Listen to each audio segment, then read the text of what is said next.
Lieutenant Hank Marlowe, Will Britain, lands with his parachute on an island in the South Pacific in 1944, after his plane crashes.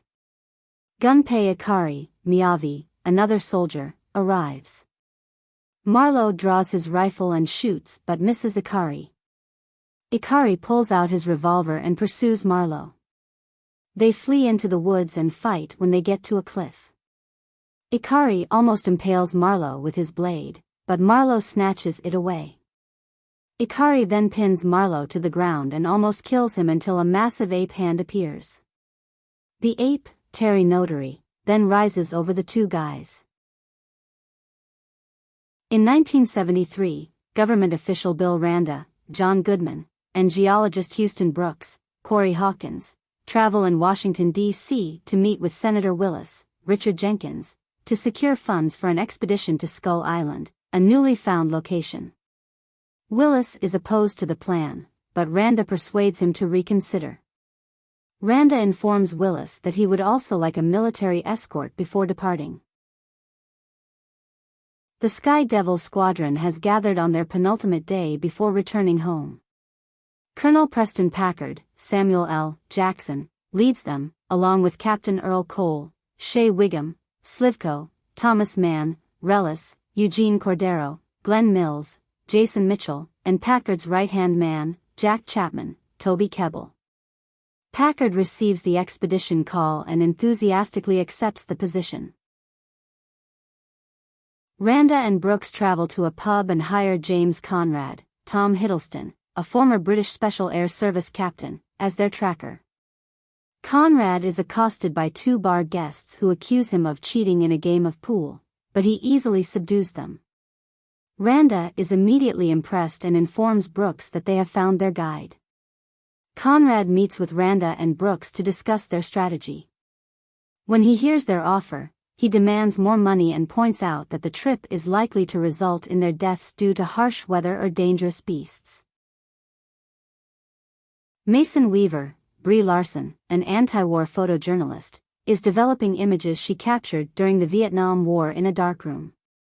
She is invited to join the expedition and arrives at the base to meet with Packard and his soldiers, as well as a team of scientists from the corporation Landsat, including Brooks' colleague San Lin, Tian Jing, and Landsat staffers Victor Nieves, John Ortiz, and Steve, Mark Evan Jackson. Weaver is concerned about the mission and believes the military is plotting something nasty. Brooks explains the mission and what they hope to discover on Skull Island. Before boarding choppers to the island, the squad sails into the water. They must pass through hurricane-like clouds, but they are able to identify a high-pressure pocket that they feel will be a safer route. The choppers fly across the area after a tumultuous passage through the storm. Weaver shoots images as the military begin to dump seismic charges into the ground, causing explosions. A tree is thrown through one of the choppers almost instantly, bringing it falling to the ground. The group suddenly notices Kong looming over them. He choppers another tree before grabbing a few more and bashing them into the ground. When the survivors hit the ground, they are divided. Packard glances up at Kong, who looks back at him from among the flames that had erupted from the ruins of the choppers. Packard confronts Randa with a gun and demands to know what got them here. Randa says that he has known for a long time about the existence of creatures like Kong, and he is looking for confirmation for his organization, Monarch. Conrad, Weaver, Brooks, Lin, Slivko, and Nieves are grouped together, while Randa, Packard, Mills, Cole, and other soldiers go in search of Chapman, who has enough ammo to use against Kong. As the troops proceed through a bamboo jungle, one of them comes to a halt. A bamboo tree has impaled him through the mouth. A massive spider appears above them and begins attacking them. Mills is dragged up by the webbing, and the other soldiers begin chopping off its legs. Packard shoots the spider to death when Mills cuts himself free. Chapman is alone near a river. He notices Kong strolling through the river, tending to a wound caused by the chopper's gunfire. Kong drinks from the river before encountering a massive octopus.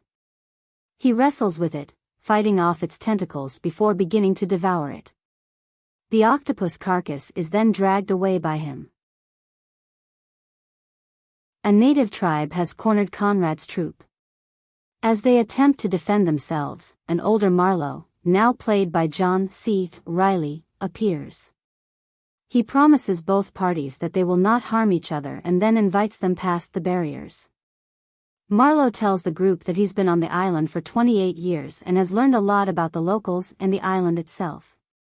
Kong is like a god to them since he has been protecting them from the animals who live beneath the soil and have been murdering off the inhabitants, as well as Kong's own family, for millennia. They are referred to as skull crawlers by Marlowe. They remained underground until the seismic charges exploded, waking them awake. If something happens to Kong, the skull crawlers will take control of the island. He also claims that the skull crawlers that have surfaced are juveniles and that a much larger one exists. Chapman, still alone, travels through the forest and sits on a log. The log is shown to be a massive bug. Chapman fires at it, but it does not retaliate. Chapman is slain by a skull crawler as the beast flees. Conrad informs Marlowe that they intend to reach their rendezvous spot on the north side of the island within 3 days in order to be rescued. Marlowe says it can't be done in 3 days on foot, so he agrees to lead them in the proper direction. He bids the Indians goodnight and boards a boat with the crew. Nieves is caught up by carnivorous birds and torn apart midair shortly after riding away. Along the way, Weaver comes across a massive water buffalo trapped beneath a down chopper. She tries to hoist it up to rescue the buffalo, but Kong appears and pulls the chopper away. He briefly looks down at Weaver before walking away. She appears more awed than afraid by him. The group is led by Marlowe into the Forbidden Zone, a previous fight between Kong's ancestors and the skull crawlers. The massive remains of Kong's family are scattered across the area. When a skull crawler appears, the group is forced to flee. Conrad notices the skull crawler spitting up Chapman's skull and dog tags. Packard and his men are in the same neighborhood. Randa is photographing when she is kidnapped and eaten by a skull crawler. Another beast appears and begins to assault and draw victims in with its tongue. The battle with the skull crawlers and a wave of carnivorous birds continues. Marlowe pulls out Ikari's sword and slashes through several of the birds before handing it over to Conrad. Weaver kills one by tossing a lighter into a hole, causing gases to ignite and set fire to the beast. They regroup after the fight. Packard is still on the hunt for Chapman. Conrad displays Packard Chapman's dog tags as proof of his death. Despite the protests of Marlowe, Conrad, and Weaver, Packard wants to find Chapman's ammunition store so that they might kill Kong. He is hellbent on vengeance for the murders of his men. Packard gathers explosives and sets up a trap for Kong that night. Meanwhile, Conrad and Weaver come across the beast, but Weaver approaches him with caution. He is kind when she places her hand on his cheek. Packard, on the other hand, draws Kong towards him and ignites the fuel along the water, singeing and scorching Kong's fur. In the mayhem, Kong stomps on Steve and murders another man before collapsing.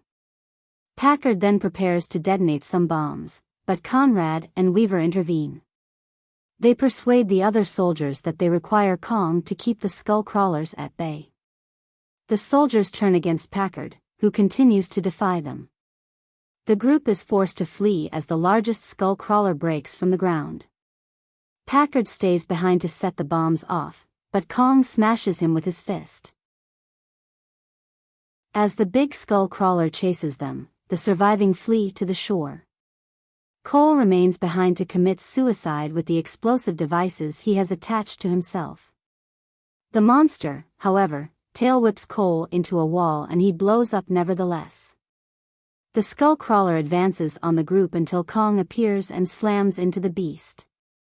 Kong attacked the beast with a ship's propeller attached to a length of anchor chain, eventually slicing it on the throat.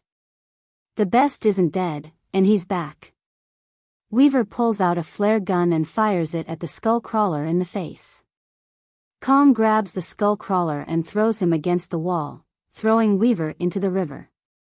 Kong drags Weaver out and continues to fight the skull crawler.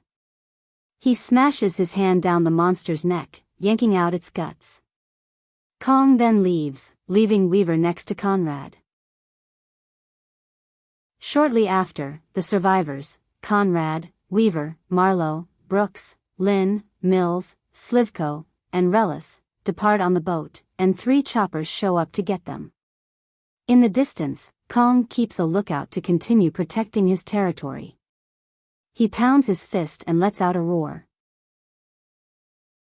As the credits roll, we see video of Marlowe eventually returning home to Chicago, where he sees his wife for the first time and finally meets his adult son. He then settles in with a hot dog and a beer to watch a Cubs game. Following the credits, Conrad and Weaver are being interrogated by Monarch in an interrogation chamber.